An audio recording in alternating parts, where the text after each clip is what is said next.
बढ़िया हैंडओवर है यूएस के बाजार से, बढ़िया हमारे एशियन पीयर्स ट्रेड कर रहे हैं, हमारा मोमेंटम अच्छा रहेगा, इस तरह के इंडिकेशंस हैं। ऐसे में ट्रेड सेटअप कल सुबह मेंशन हुआ था, कुछ एक्सेसेस हैं सिस्टम में, कमेंट्री में, एफआईएस की पोजीशनिंग वगैरह सब ब्यूटीफुली एक्सप्लेन था। कल हुई ताबड़तोड़ तेजी। कल सुबह मेंशन था कि बाजार के लिए एक टेक्सचर का टेस्ट, तो पास हो गए डिस्टिंक्शन के साथ पास हो गए। कैसा अब सेटअप लग रहा है आपको? सेटअप अच्छा है, सेटअप में कोई दिक्कत नहीं है। डीआईएस ने बाय किया 3200 करोड़, जिसमें मुझे लग रहा है काफ़ी कुछ रिलायंस है, क्योंकि 1500 करोड़ की रिलायंस में डिलीवरी बेस्ड बाइंग हुई थी। और एफआईएस ने थोड़ा ही बाय किया 100 करोड़, लेकिन सेल नहीं किया। वही अपने आप में एक इंपॉर्टेंट चीज़ है कि सेल नहीं किया। और क्या एचडीएफसी बैंक की सेलिंग अब खत्म हो रही है धीरे धीरे, क्योंकि बियॉन्ड अ पॉइंट आप कितना बेचेंगे एक स्टॉक को, ये भी एक फैक्टर हो सकता है आशीष। तो काफ़ी फैक्टर्स हैं। कल इंडेक्स फ्यूचर्स में बाइंग हुई है 1137 करोड़ की, और स्टॉक फ्यूचर्स में भी बाइंग हुई है 8100 करोड़ की। अच्छा, एक चीज़ है, कुछ चीज़ें मार्केट में हर बार काम आती हैं। वो एफआई की रिकॉर्ड शॉर्ट पोजीशनिंग हर बार काम आई है हमारे। कल भी हमारा जो बेसिक वो था, वो टेक्सचर वही था कि एफआई की रिकॉर्ड शॉर्टिंग जो है वही आपको हेल्प करेगी। कल इंडेक्स फ्यूचर में बहुत इंटरेस्टिंग चीज़ हुई, निफ्टी में कन्विक्शन है, 1500 करोड़ की निफ्टी में बाइंग है, बैंक निफ्टी में उल्टा सेलिंग है 378 करोड़ की। और वो जो लॉन्ग शॉर्ट था, कल 80 पे थे हम, अब सीधा 75 पे आ गए शॉर्ट में। शॉर्ट 75%, लॉन्ग 25%, शॉर्ट कटे, लॉन्ग ऐड हुए। और वो जरा लॉन्ग शॉट चार्ट लेकर आइए, जो वीरू भेजते हैं सुबह सुबह, और ये देखिए चार्ट, ये हर बार ये देखिए चार्ट एकदम निफ्टी के साथ सिमेट्रिकल बैठता है। हर बार टॉप पर ये नेट लॉन्ग पोजीशंस उस लेवल की, और बॉटम बनता है हर बार ऑलमोस्ट इन्हीं लेवल पर, जो शॉर्ट पोजीशंस होती हैं उस लेवल पर। इस बार तो हायर बॉटम भी बन गया मार्केट में। तो अगेन ये एक और इंडिकेशन, मैं बार बार कह रहा हूँ, लेकिन कल का लो स्टॉप लॉस, अगर कल का लो टूटेगा तो वो टेक्सचर बिगड़ेगा, फिर उसमें कोई दिक्कत नहीं है। वैसे नहीं टूटना चाहिए, ये एक व्यू भी है। इंडिया विक्स कल बढ़ा, वो इंटरेस्टिंग है, क्योंकि राइजिंग मार्केट में इंडिया विक्स बढ़ा 13%। ये मुझे लग रहा है कि शायद एक डिसबिलीफ वाला फैक्टर था। इसके लिए हो सकता है लोगों ने थोड़े ज़्यादा ऑप्शंस, थोड़े से पुट ऑप्शन ज़्यादा खरीदो, ये एक रीज़न हो सकता है, वरना अदरवाइज मुझे कोई और रीज़न दिखा नहीं। पुट कॉल रेशो अभी भी ओवरबॉट नहीं है, मतलब न्यूट्रल था, उससे थोड़ा ओवरबॉट आया, लेकिन बहुत ज़्यादा ओवरबॉट नहीं है। एक्सूबरेंस में नहीं पहुंचे हम, 0.75 भी देखा था हमने, 1.5 भी देख सकते हैं। तो अभी 1.03 से बढ़कर 1.20। अगेन वो जो मेरा 3 वाला फॉर्मूला है उसमें फिट बैठता है ये, कि आज 1.2 है, कल हो सकता है 1.35, 1.4 तक आए, और परसों शायद वो 1.5 पर आके मार्केट ओवरबॉट हो। तब तक का मुझे लग रहा है कि स्कोप है। अगेन फिर बोल रहा हूँ, जो भी करें स्टॉप के साथ करें, रिस्क रिवॉर्ड फेवर में। परसों तो बहुत सारे अपन ने कल सुबह बात ही करी थी, कितना इंपॉर्टेंट दिन बैठ जाएगा। हो सकता है इवेंचुअली ठंडे पड़। एक चीज और जोड़ देता हूं, कंट्रीब्यूशन प्लेट। कल की जो बात थी, कंट्रीब्यूशन प्लेट देखिए, रिलायंस के 145 पॉइंट।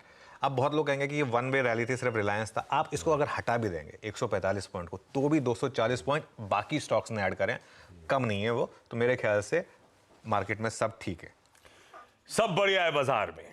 ऐसे में फिर आज का अप्रोच पावरफुल कमबैक है बुल्स का, या कवरिंग के मूव्स जो हैं बहुत तगड़े मिले कल और आज मिलाकर।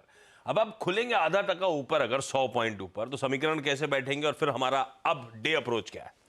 देखिए, सबसे पहले तो हम फर्स्ट रेजिस्टेंस के ऊपर खुलेंगे, जो है 21,800 पर, ठीक है। और बड़ा रेजिस्टेंस है 21,958 चार्ट्स के हिसाब से। 21,800 टू 21,958 जो है, अगेन मैं बोल रहा हूँ, ये जोन फ्रेश खरीदारी का नहीं है। आपने अगर कर लिया तो बहुत अच्छी बात है। 800 टू 958 में अगर आप ले भी लें, अगर 3 का फॉर्मूला, तो अगर आप लेना भी चाहें तो इस चीज़ का ध्यान रखिएगा, आपका स्विंग ट्रेडिंग के हिसाब से रिस्क रिवॉर्ड बहुत ज़्यादा फेवर में नहीं होगा। इसके लिए 21,958 के ऊपर मुझे लग रहा है 22,124 तक, उसके बाद कोई रेजिस्टेंस है नहीं।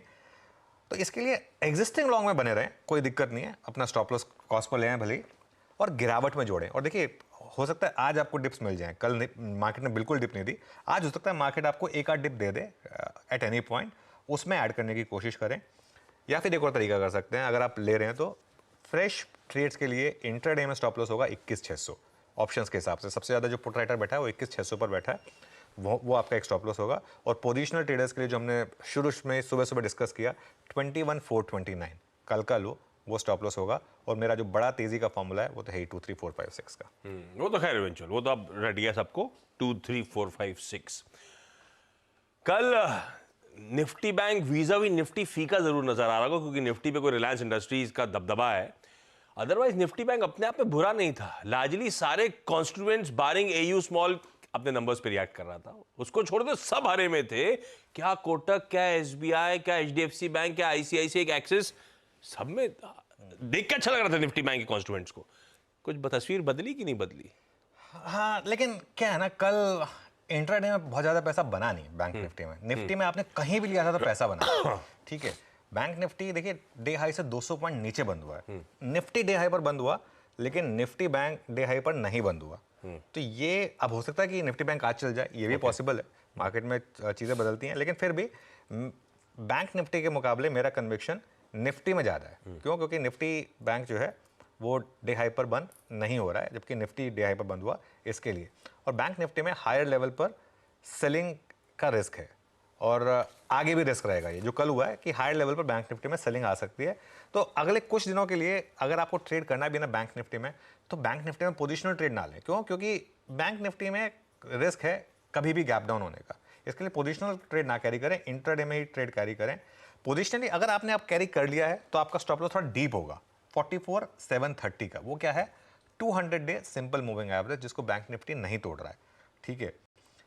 और अप्रोच क्या होगी? डिप्स में खरीदें अगर डिप मिल जाए तो, और जिस डिप में आप खरीद रहे हैं ना उस घंटे का लो। अगर आप पहले घंटे में खरीद रहे हैं तो फर्स्ट आवर का लो, उसके बाद आप खरीद रहे हैं तो फिर उस घंटे का लो, और उसके बाद से फिर डे लो। उस तरीके से एक स्टॉप लॉस अगर रखें तब करें।